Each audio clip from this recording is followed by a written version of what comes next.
Section 8.6, Distributed Interfaces and Buffering. Now, this begins a brand new chapter about something we've referred to several times, and that is the ability of the server to buffer data, or excuse me, the interface node to buffer data if the server connection goes bad. And if you recall, if we look back at our diagram here of the system, the way I depicted this earlier is I mentioned that if there were some kind of a connection problem, or if this server goes south on you, then we will simply start to buffer data on these interface nodes, and it's going to use one of two different buffering technologies. So let's take a look at how this would work. Buffering basically works this way. It gets in between, this buffering service gets in between the interface and the Pi snapshot subsystem.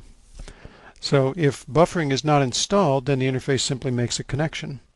If buffering is installed, well, first of all, it has to be the very first application started that uses the API or the SDK. And by that I mean you typically have to make sure that it starts before you start your interface. Now, since it starts before you start the interface, when the interface attempts to send data to the snapshot, the buffering subsystem or the buffering service, or excuse me, the buffering executable will simply latch onto that data and use its own mechanisms to send that to the snapshot subsystem. Now, the reason it does that, of course, is because if anything does go wrong with this communication, now it has the data and it will start buffering.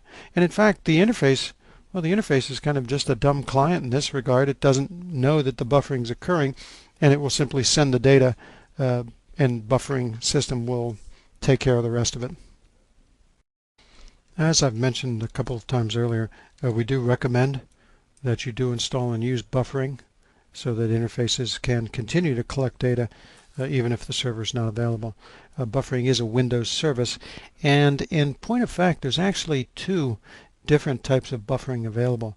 What we're calling the API buffer server, which has been around for a long time, and a brand new functionality called the byte buffer subsystem.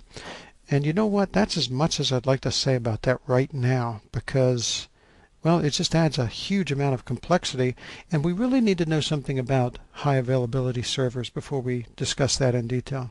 So let's just defer the discussion on this for a little while, and let's just continue discussing buffering briefly. We'll come back to this in a second. So we recommend buffering. Buffering is configured through the ICU, or through there's also an SMT plugin for buffering. Okay. So I'm actually going to skip forward to a new slide that's on the 2 slides forward. I'd like to explain just quickly how buffering works. This is the traditional buffering. Normally what happens is the interface is normally, when the interface is working and the server is available, memory is going to flow into, data is going to flow into memory buffer 1, and from that data, or from that buffer, it's going to go straight to the Pi server, as you can see with our little illustration there. Now, when the server is not available, then we just start to buffer data into memory buffer 1. After that fills up, then we start filling up memory buffer 2. Okay. And once that's filled entirely, then we just on a regular basis flush memory buffer 2 to disk.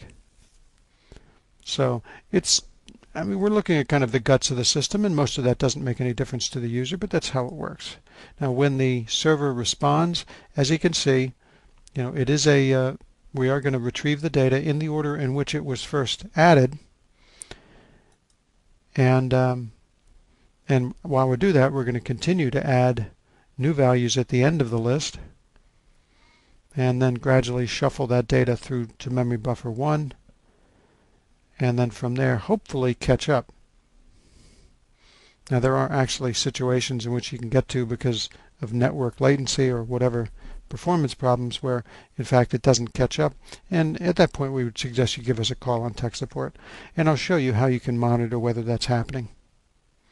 Now, that data, as I said, it's always being sent to Pi in chronological order. So that's why we're seeing we empty that in the order in which we receive the data.